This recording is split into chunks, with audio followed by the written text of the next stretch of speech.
जय श्री राम, जय छठी मैया। तो मैं आज बात करने वाला हूँ तमिलनाडु के एक प्राचीन मंदिर के बारे में।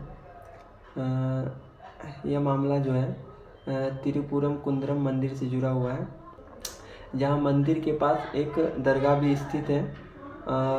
वहाँ जहाँ हर वर्ष कार्तिकेय दीपम त्यौहार पर मंदिर की परंपरा के अनुसार दीपक जलाया जाता है। ठीक है, लेकिन इस बार लैंप जलाने की जगह को लेकर अदालत में हमारे न्यायाधीश जो हैं जी.आर. स्वामीनाथन ने कहा है, कोर्ट में यह मामला गया है और 1 दिसंबर 2025 को फैसला दिया गया कि दीपक को ऊंचे पहाड़ी स्थल पर जलाया जाएगा, जहां मंदिर के साथ एक दरगाह भी है। इस फैसले में कहा गया कि इससे किसी भी समुदाय के अधिकारों का उल्लंघन नहीं होगा। राज्य सरकार और मंदिर प्रशासन ने राज्य में शांति व्यवस्था की चिंताओं की पुरानी परंपरा का हवाला देते हुए इसे लागू नहीं किया। बाद में न्यायालय ने केंद्र की सुरक्षा में भक्तों को खुद दीपक जलाने की अनुमति दी।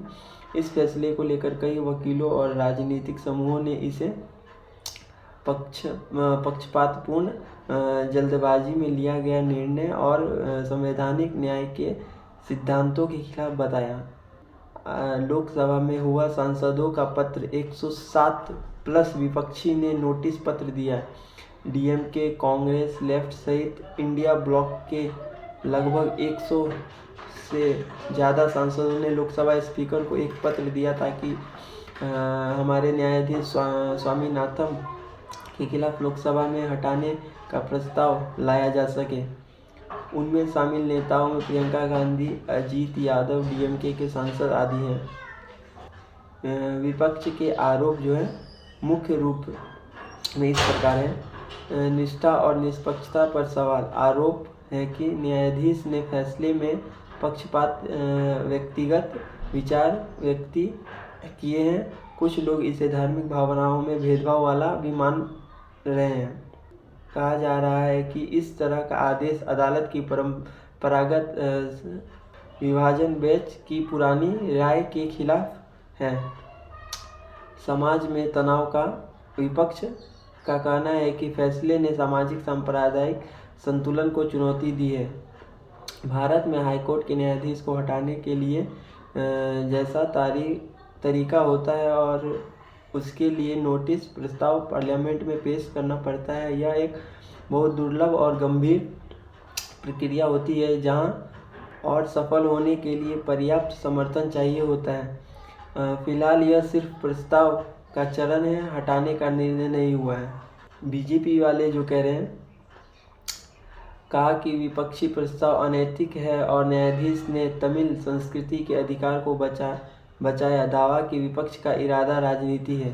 ओपोजिशन जो कहते हैं कि यह फैसला भेदभावपूर्ण और अनुचित था और न्यायपालिका को जवाबदेह होना चाहिए।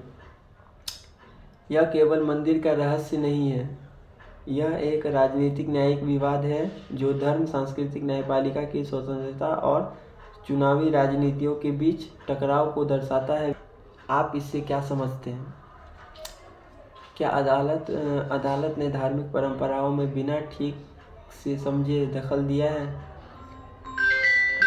क्या फैसला संवैधानिक तटस्थता से हटकर किसी एक पक्ष की ओर झुका था?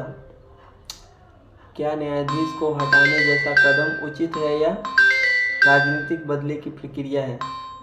ये आप लोग बताइए और उससे पहले ये वीडियो भी देखिए।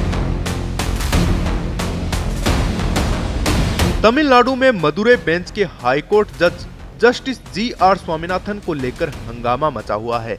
हिंदुओं की आस्था पर दरगाह की मजार भारी पड़ती दिखाई दे रही है।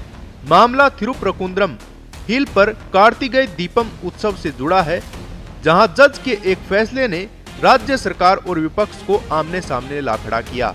फैसले के बाद सत्ताधारी डीएमके जज को हटाने के लिए महाभियोग का प्रस्ताव तक ले आई है।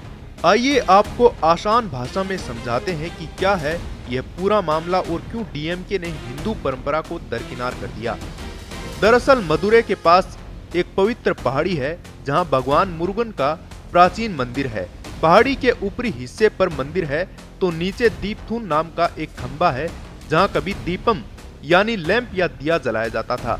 लेकिन 1923 के एक फैसले के बाद यह परंपरा बदल गई। अब दीपम मंदिर के पास ही जलाते हैं, न कि दीपथून पर। इसी दीपथून के पास सिकंदर बादशाह दरगाह है, इसलिए यह जगह संवेदनशील मानी जाती है। हिंदू और मुस्लिम समुदायों के बीच शांति से दशकों पुरानी परंपरा चल रही है। राज्य सरकार और प्रशासन का कहना है कि दीपथून पर लैंप जलाना सांप्रदायिक तनाव पैदा कर सकता है। अब 1 दिसंबर को हिंदू तमिलर काची के संस्थापक राम रवि कुमार ने हाईकोर्ट में याचिका दायर करते हुए उस प्राचीन परंपरा को बहाल करने की मांग की। उन्होंने कहा कि दीपथून पर काटी गई दीपम जलाना हिंदुओं का अधिकार है, जिसकी सुनवाई करते हुए जस्टिस स्वामीनाथन ने तुरंत याचिका मंजूर कर ली और मंदिर प्रशासन को आदेश दिया कि वे दीपथून पर लैंप जला सकते हैं। जस्टिस स्वामीनाथन का तर्क था कि यह धार्मिक अधिकारों का मामला है, इससे दरगाह या मुस्लिम समुदाय के अधिकारों का उल्लंघन नहीं होता। लेकिन 3 दिसंबर को जब उत्सव हुआ तो प्रशासन ने रुकवा दिया। याचिकाकर्ता राम रवि कुमार ने फिर से अवमानना याचिका दायर की। जज ने फिर आदेश देते हुए भक्तों को central industrial security force CISF की सुरक्षा में लैंप जलाने की अनुमति दे दी। लेकिन पुलिस ने राज्य की अपील लंबित होने का हवाला देते हुए पहाड़ी के नीचे ही उन्हें रोक दिया। इस घटना के बाद तमिलनाडु की DMK सरकार ने तुरंत सुप्रीम कोर्ट में अपील कर दी। उनका कहना था कि जज का फैसला 1996 और 2017 के पुराने हाईकोर्ट के फैसलों के खिलाफ है, जो परंपरा को बनाए रखने की बात कहते हैं। वहीं 5 दिसंबर को मद्रास हाईकोर्ट की डिवीजन बेंच ने जज के फैसले को सही ठहराया और कहा कि राज्य मशीनरी ने जानबूझकर आदेश नहीं माना। यह फैसला अब राजनीतिक रूप भी ले चुका है। DMK और इंडिया ब्लॉक ने जज के खिलाफ महाभियोग लाने के लिए लोकसभा स्पीकर ओम बिरला को नोटिस दिया। इस नोटिस के बाद तमिलनाडु बीजेपी ने इसे शर्मनाक बताया। प्रदेश अध्यक्ष नेनार नागेंद्रन ने कहा कि यह जज पर दबाव डालने की कोशिश है, जो तमिल संस्कृति के अधिकारों की रक्षा कर रहा है। बीजेपी प्रवक्ता नारायणन तिरुपति ने DMK पर आरोप लगाया कि वे अल्पसंख्यक तुष्टीकरण की राजनीति कर रहे हैं। उन्होंने कहा कि राज्य ने कोर्ट के आदेश को न मानकर ही तनाव पैदा कर दिया है। आपको बता दें कि जस्टिस GR स्वामीनाथन 2017 से मदुरै बेंच में हैं। उन्होंने पर्यावरण और मानवाधिकार पर कई लैंडमार्क फैसले दिए हैं, लेकिन अपने फैसलों को लेकर वह अक्सर विवादों में रहे हैं। ऐसे में यह विवाद उनकी निष्पक्षता पर सवाल खड़ा कर रहा है। हालांकि भारत में अब तक महाभियोग कभी सफल नहीं हुआ है, लेकिन यह राजनीतिक संदेश जरूर है। तमिलनाडु में अगले साल विधानसभा चुनाव है, इसलिए यह सांप्रदायिक ध्रुवीकरण का हथियार बन सकता है। ऐसे में एक धार्मिक परंपरा का मामला अब न्यायपालिका, सरकार और राजनीति के बीच जंग बन गया है।